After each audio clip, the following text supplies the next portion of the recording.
Hey everyone, how's it going? So UFC 314, Volkanovski vs Lopes just wrapped up. This one is one for the books. I mean, this card was really good. So without wasting too much time, let's just jump into it and break down what happened this event. And jumping straight into it with the first fight on the early prelims was Nora Cornolle versus Hailey Cowan. Now I predicted that Nora Cornolle would get this one done. I said by a decision win. I was correct when it came to Nora Cornolle winning this, but it was actually by a round 2 submission. So round 1 opens up and it's pretty even on the striking front of the round. Cornolle was sort of landing slightly better and her punches did have more impact, probably because she did miss weight, but besides that, Cowan did land a takedown halfway through, which she used to maintain top position and sort of get some control time on the cards. So really that round was kind of hard to score. I had it for Cornolle very slightly, but you could score it either way. Round 2 opens up and it's similar to the first round, with Cornolle kind of winning in the striking department, but barely any volume being thrown, so really not much to write home about, before Cornolle sort of secures the back of Cowan and submits her with a rear naked choke in the second, ending the fight. Was pretty impressive win from Cornolle. I just wish she'd make weight more often. This is the second time I think that she's missed weight and dominated her opponent, so you know, at least one win where she makes weight and dominates her opponent, but she is very good, and this was definitely a fun start to the 314 card. And moving up the card, we had Tresean Gore versus Marco Tulio. So I predicted that Marco Tulio would get this one done by round 1 KO. I just said the striking difference would be too much for Gore and he'll get finished early. I was correct about Tulio winning, but he actually couldn't get it done till the second, but that's not saying much because he got it done very dominantly. Round 1 opens up and Tulio just absolutely starts teeing off on Gore. He landed 77 significant strikes to Gore 13, and these were just big shots. He dropped him twice in this round with these big shots, just constantly just hammering away at Gore, who has a decent chin, like he doesn't get knocked down easily. But man, Tulio was just piecing him up. Yeah, that's really all that happened in that first round. The second round opens up, same story as the first. Tulio is throwing big, massive shots consistently, while Gore's just not really throwing anything, just kind of pushing forward, looking for an opening. He never finds one, and with sort of 2.5 minutes left, he gets hit with this nasty head kick that sort of wobbles him before he falls backwards, and in attempting to get up, takes more damage up against the fence. He starts getting hit in the head a bit, and they sort of reset, but very quickly Tulio throws his front sort of jump kick, sort of like what Sean Strickland did to Paulo Costa near the end of their fight, and then a straight right to follow that up. That knocks him backwards and finishes the fight. Overall, Tulio looks like a real menace on the feet. I mean, I can see him sort of being ranked sometime soon. He looked really, really good in this fight. Gore definitely should have wrestled a bit more. I don't know why he didn't, but overall very fun fight as well. Off to a great start with this card. Moving up the card, we had Sumudaerji versus Mitch Raposo. So I said that Mitch Raposo was going to submit Sumudaerji in the second round.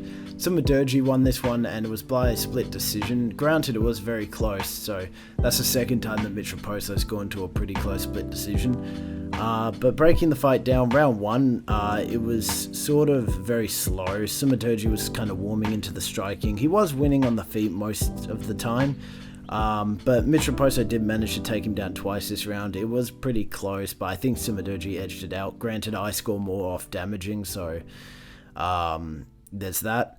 Round 2, Sumudaerji starts landing more and picking up the pace, while Raposo doesn't really throw anything back for the whole round. Where he does shine though is in the grappling, where he just sort of maintains top positioning after sort of taking him down, sort of getting him up against the cage and holding him there, then taking him down again. Yeah, but not much to say about this round. I think Sumudaerji's striking might have taken it, but it was very close again. Round 3, Sumudaerji starts throwing some more. He lands more on the feet. He looks better in the striking this round. Probably his best round for striking. But Raposo gets 3 takedowns this round and just sort of holds him for the whole round.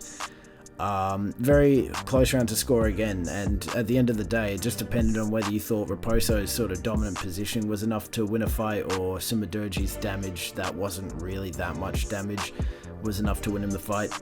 Pretty boring fight, kind of the low light of this event, and it wasn't really that entertaining, but you know, there'll always be one fight like that on the card. Yeah, not much to write home about with this one. Next fight. And closing out the early prelims, we have Sedriques Dumas versus Michal Oleksiejczuk. So I said that Michal Oleksiejczuk will get this one done by round 2 KO. I was correct about Michal Oleksiejczuk winning, but it was actually done a lot quicker with the first round TKO, but KO technically. Round 1, absolute slaughter on the feet with Oleksiejczuk being really the only one to throw punches. Sedriques did land some good stuff every now and then, but it was really Oleksiejczuk pushing the pace and really just beating up on Dumas. And around halfway through the round, Oleksiejczuk lands his clean left hook that knocks Dumas down, and he follows up with ground and pound from top position. And Dumas does defend himself decently on the floor. He holds up this high guard, and sort of none of these punches are really coming through full force, but he doesn't really defend himself. He doesn't really show any sign of trying to change position. So the ref steps in and stops it. Kind of a weird stoppage, but either way, I didn't really see Dumas coming back, and even before the finish, it was sort of a one-way fight with Oleksiejczuk just looking way better on the feet. Good win for Oleksiejczuk, good first round finish, and a good way to end the early prelims. Now entering the prelims and opening the prelims, we had Darren Elkins versus Julian Erosa. I said that Julian Erosa was going to get this one done by a round 2 submission win, because I predicted that this wasn't going to be a striking battle between these two borderline grapplers. I was very wrong. Julian Erosa did win it though, but it was by a round 1 knockout. So Julian Erosa, straight off the bat, sort of force pushes Elkins. Elkins like falls backwards the minute the fight starts, which was a bad sort of premonition for what's about to happen.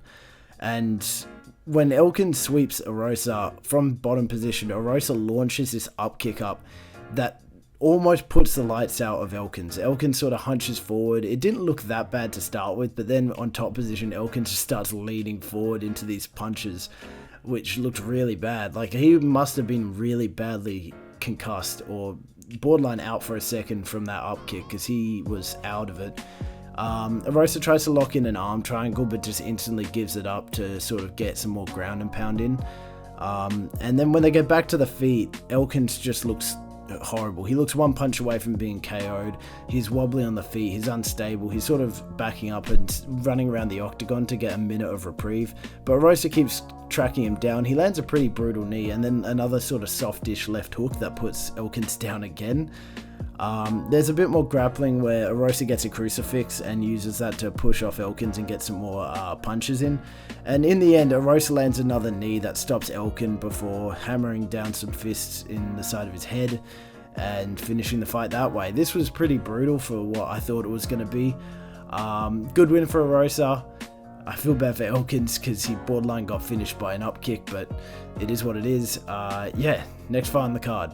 Next fight on the card was Jim Miller versus Chase Hooper. So I said that Chase Hooper would get it done by a second round submission. Chase Hooper did win, but he actually ended up going to a decision, and not that it was close, but it wasn't the best performance, but we'll get to that.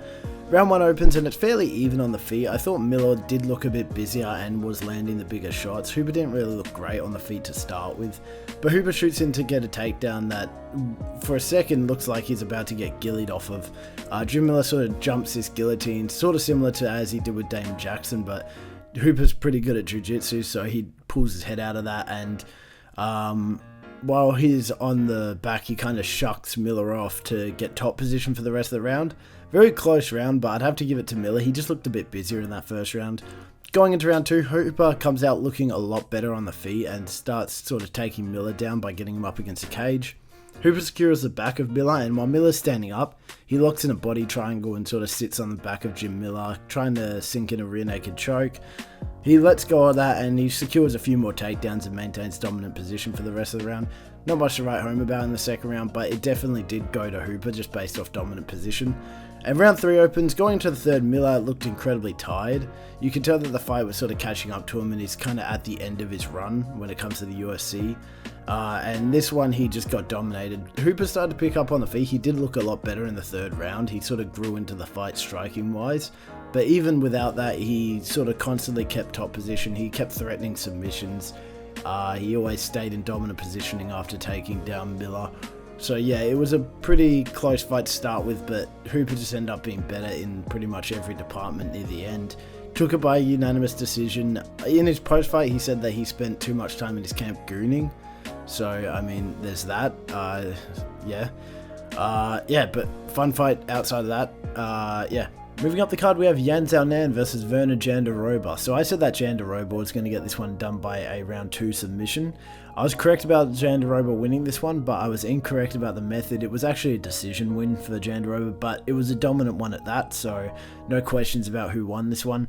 Round 1 opens up and Xiaonan comes out looking pretty decent on the feet. She's mixing up her shot selection and sort of targeting different parts of Jandiroba, but in the end, Jandiroba takes this round just through her takedowns. She takes her Xiaonan down around halfway through the round, and just after that just maintains dominant positioning on Xiaonan. Xiaonan doesn't really do much or put up much of a struggle when it comes to the grappling, and Jandiroba just looks really good. Round 2, Jandiroba pretty much instantly takes Xiaonan down again and just starts threatening these submission attempts. She did get a few in, which I actually thought were going to end the fight at that point, but she didn't really fully sink them in, or Xiaonan sort of bucked a bit and got out of them. But either way, she maintained dominant positioning for the whole round, so you have to give it to Jandiroba. And round 3, same situation as the last 2 rounds, with Xiaonan being easily held down and threatened with submissions. She did almost finish the fight within the last sort of 15-ish seconds with an armbar that didn't really get fully sunk in until the bell rang. And yeah, Jandiroba took this one by a very unanimous 30-27 decision and is probably going to be next up for the belt, so yeah, big things for her future. Xiaonan looks horrendous this fight. I kind of saw this coming with the Tabitha Ritchie fight where she didn't look that impressive either. But man, I don't know what's next for her. But yeah, next fight. And closing out the prelims, we had Dan Ige versus Sean Woodson. So I said that Ige was going to get this one done by round 2 KO. I was actually correct about Ige and the KO part, but it actually got done in the 3rd round. So breaking this fight down, round 1, the height and reach difference was definitely evident from the start, with Woodson sort of using it to his advantage to sort of keep Ige at a distance with these long stiff jabs. Woodson's a pretty good boxer, so he was sort of using these combos to sort of keep Ige on the distance. But Ige would occasionally blitz in, and when he did blitz in and land, he landed pretty heavy on Woodson. Although these blitzes were very occasional, and I think Woodson just consistently jabbed his way to taking this round, but it was very close, and I could argue either one of them could take that one. Round 2, Ige starts landing more and more when he blitzes in, and he starts blitzing in a lot more, so it's just adding up, especially when Woodson's up against the cage. Ige lands the biggest and sort of lands the most impactful shots of that round when Woodson has his back to the cage. And Woodson is slowing down in this round. He's throwing much less. He's not really throwing as accurately as he was in that first round. And he sort of let this round run away from him. So I had this one Ige round 2-0 going into the 3rd. 3rd round, Ige stunned Woodson really bad around halfway through this round with a pretty nasty overhand. And then just followed up with strikes to the side of the head to finish the fight via a TKO. The stoppage was kind of early. In fact, it was really early because Woodson really didn't show any sign of going unconscious. The most you could argue was he wasn't really defending, but I don't think the ref gave him enough chance to sort of try and transition or get out of that situation. But either way, Dan Ige got a round 3 KO. Good performance from both the fighters. Yeah, not much else to say with that one. Next fight. And now we move on to the main card, and opening the main card was Nikita Krylov versus Dominick Reyes. So I said that Dominick Reyes was going to get this one done by round 2 KO. I was correct again. Reyes took this one. It wasn't a round 2 KO, it was a first round KO, but it was a KO nonetheless. And was this a KO?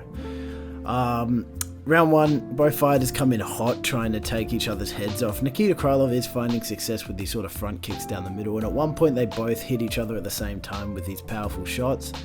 But very quickly in the fight, Nikita blitzes in, and what happens next I can only describe as a second coming of Conor McGregor Jose Aldo, because Nikita Krylov blitzes in trying to throw this sort of left-right combo, and then Reyes perfectly times his straight right down the middle that drops Nikita Krylov, and then he just follows up with hammer fist to the side of the head to put him out completely, winning the fight. He looks really good this fight, and he was very locked in, if that makes sense if you watched it.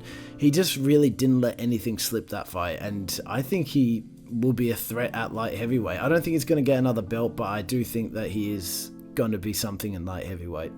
Next fight. Next up on the main card was the People's main event. This fight was incredibly hyped up, I'd argue more than any other fight on this card.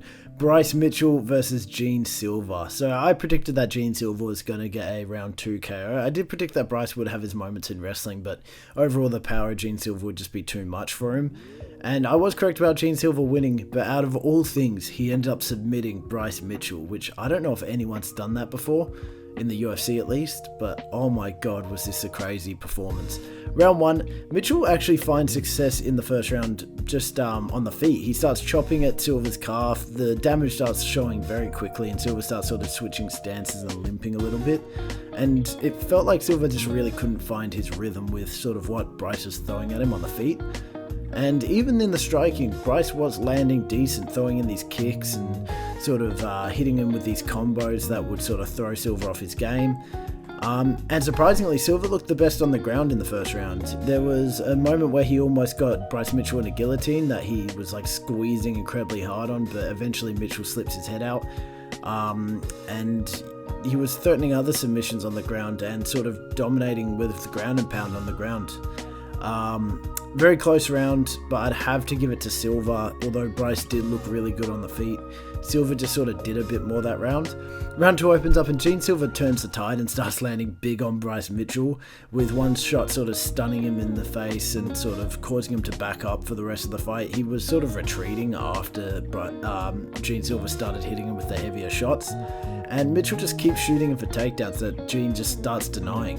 And that was one thing I was a bit worried about prior to this fight, how well Gene Silva could deal with the sort of takedowns of Bryce Mitchell. And Bryce Mitchell has been known to ragdoll some people. He picked up Dan Ige like it was nothing when they fought, but he just couldn't do anything. And Silva would defend sort of similar how he did with Charles Jourdain. He'd hold the head down and sort of with his the leg that Bryce had, sort of twist it and pull it out. And on the way out, he'd even try and get a few uppercuts, which I don't think he landed any of them, but he was very, very wary of the takedowns and he did a good job of defending most of them.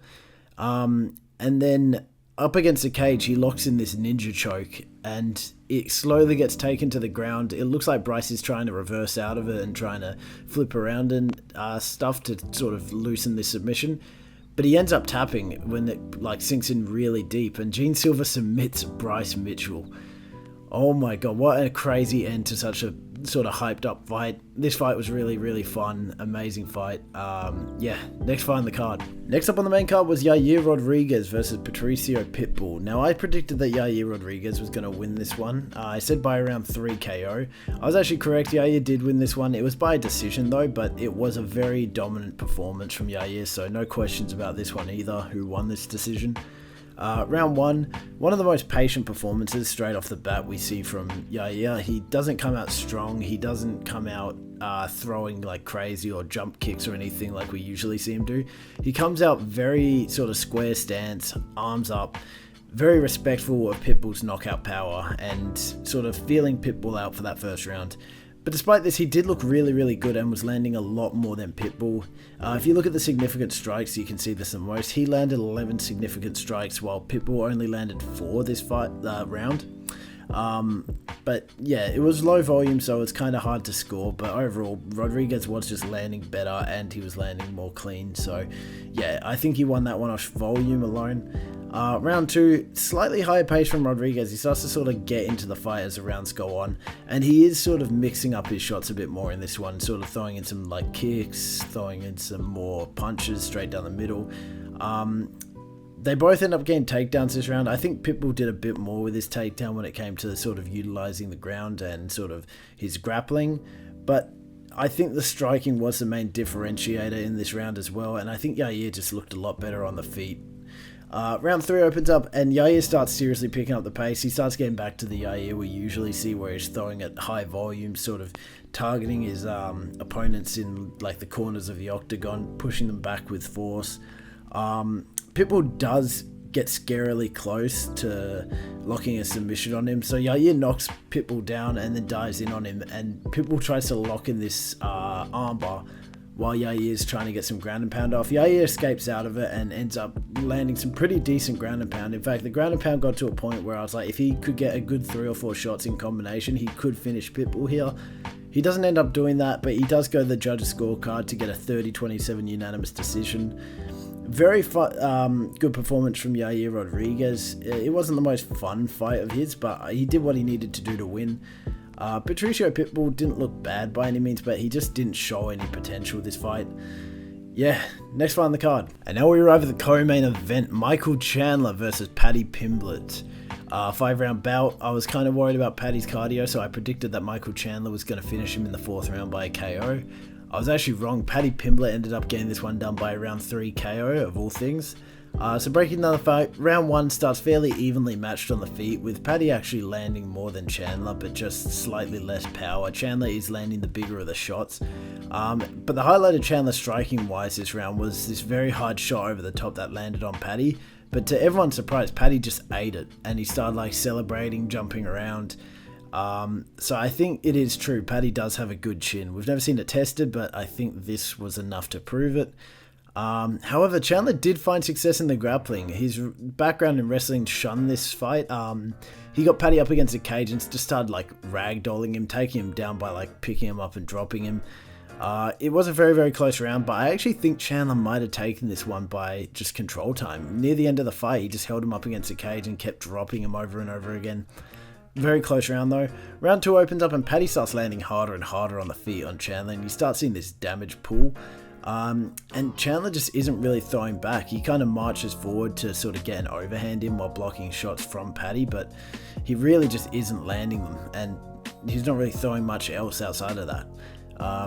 And it wouldn't be a Michael Chandler fight, of course, if he didn't somehow find a way to cheat. In this case, it was a teep kick that, I shit you not, sort of kicked directly under the cup of Paddy Pimblett.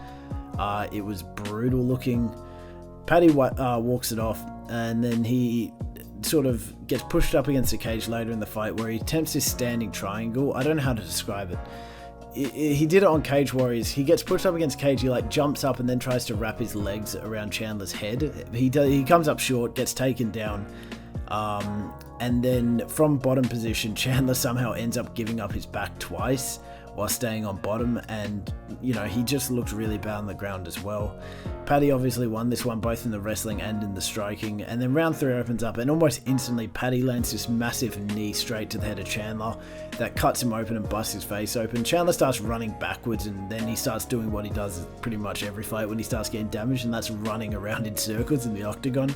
Paddy's throwing these really wild high kicks at him that, like, if one of them landed, probably would have put him out, but he can't manage to do that. He gets him up against cage, he catches him, and then he finally ends up taking him down with a pretty nice looking takedown where he secured both his arms and slammed him, and then just started pounding away at his head with elbows and sort of ground and pound. Chandler was bucking and trying to sort of get out of that position, so I thought it was going to go on for a bit longer, but the ref rightfully called it off. Chandler was just taking a lot of damage without sort of fighting back as much. He was sort of struggling to try and transition, but it just wasn't working, so the ref came in, called it off. Round 3, TKO for Paddy Pimblett. Unexpected, but man, he looked good this fight. Chandler didn't look amazing, but Paddy just looked amazing. And now we arrive at the main event. Alexander Volkanovski took on Diego Lopes for the now vacant featherweight title. I said that Lopes was going to get this one done. I predicted by round 3 KO. I just thought he was more dangerous in sort of every area, on the feet, on the ground, in the clinch. I just saw him landing more and being a bit more powerful. Volkanovski ended up doing it. He's now the new featherweight champion of the UFC. Got a decision win in this one, which I didn't expect. I didn't think this one was going to go to the cards, but I'm kind of happy it did because it was an all-out brawl. I think it won fight of the night as well, so that just speaks to how sort of fun this fight was. Break it down, round 1. Very, very slow start to this fight, with Volk sort of coming out and only really predominantly targeting the front leg of Lopes with these calf kicks, and they were sort of starting to get him to consider it, at least at this round. There was a point in the middle of this round where they sort of exchanged in this scrappy sort of clinch, where they both land pretty big on each other. I think Volk landed a little bit harder, but it was pretty hard to tell. But what really won this round for Volk was at the end, when Volk sort of gets Lopes up against the fence. I think he takes him down, and then when they're up against the fence and Lopes is trying to sort of separate, Volk starts landing these sort of hook from around the side, looping hooks into the head and face of Diego Lopes that really start to add up when it comes to the damage, and really in a low volume fight, that sort of won him that round. Round 2, Volk starts targeting the front leg of Lopes, who is really starting to wear the pain in this round. You can kind of tell that these are starting to add up. In retaliation, Lopes actually starts throwing his own calf kicks, which you could see in round 2 were damaging Volk's front leg, but he starts abandoning them as the fight goes on, which I didn't think was the best idea, but it is what it is.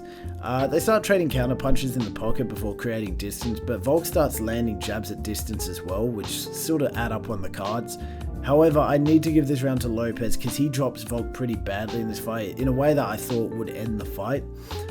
It was an overhand in the clinch that sort of caused Volk to fall backwards. He had his chin up too high, and yeah, so that was probably Lopes' round, because in a low volume round, something as big as a knockdown probably reigns supreme. Round 3 opens up and Lopes stops throwing as much. He really only starts throwing when he's in the clinch and walks forward between.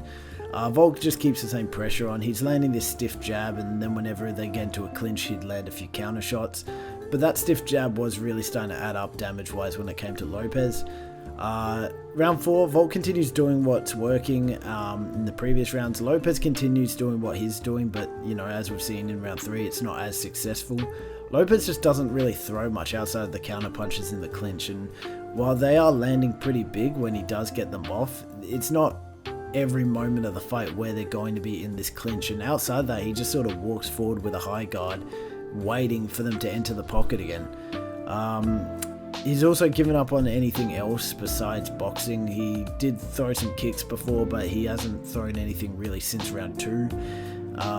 He did have his moment this round. He did cut Volk open with an uppercut that was pretty hard. The replay made it look really sort of bad because you couldn't really see it in the actual fight, and he did have him sort of wobbly on his feet and tried to chase him around the octagon to finish him, but he just didn't manage to end up doing it. And yeah, so kind of a hard round to score. I could give it to Lopes, I could give it to Volk, but realistically, I think Volk probably did a bit more, but I'm not mad if you scored that one for Lopes. Round 5, Volk starts landing the stiff jab more and more and more, and it's just frequently just causing damage to the face of Lopes. Lopes' eyes start swelling up, and overall, just Lopes just doesn't do anything. He just keeps walking forward with this high guard. He gets caught with this jab in the sort of clinch they do when he trades counter blows. They're even if not Volk's winning them. So I don't know why he keeps doing that. In the last couple of seconds, Lopes tries to point to the middle of the octagon and says, let's fight here. Volk starts sort of backing off. He doesn't want to do it. But in the last 10 seconds, they do throw down in the center. Not enough. Lopes couldn't put him out. Volk takes it by a unanimous decision, and he is a returning featherweight champion. Man, Volk looked really good this fight. He looked like sort of the old Volk we used to see. He looked very dominant throughout the whole fight, never really showed any moments of weakness. Lopes looked good to start with, but he just didn't change up his game plan at all throughout the rounds. I think maybe throwing something other than sort of counter shots would have definitely benefited him, because his biggest problem was volume this fight. He just didn't throw or land as much as Volk. But what can you do? He'll always have another go. He's definitely a threat within the featherweight division. Yeah. So that's it, guys. That was UFC 314, Volkanovski versus Lopes. Oh my god, was this an amazing fight card. It's good to see something that's sort of been set up to be this sort of one of the better fight cards of the year, and it actually delivered. How did we do this card? So of my predictions on who would win the fight, I got 77% of those correct, and I guessed the method by 40%. That was mainly all the KO ones I guessed. Cameron did a little bit worse. He only got 69% of his win predictions correct. So once again, that's another week where I beat him. Where would I rank this card? I was going to put this high A, but upon reflection, I mean, every fight sort of delivered. There were a few that weren't as good, but man, every fight was entertaining. The main card and even later in the prelims had amazing ranked fights with sort of interesting matchups in the future with the winners and losers. Man, I'm going to have to put this one S tier, guys. This is probably the best card of the year. This might be the best card of the year, depending on what sort of 317 looks like or any of the future events. But man, was this card fun.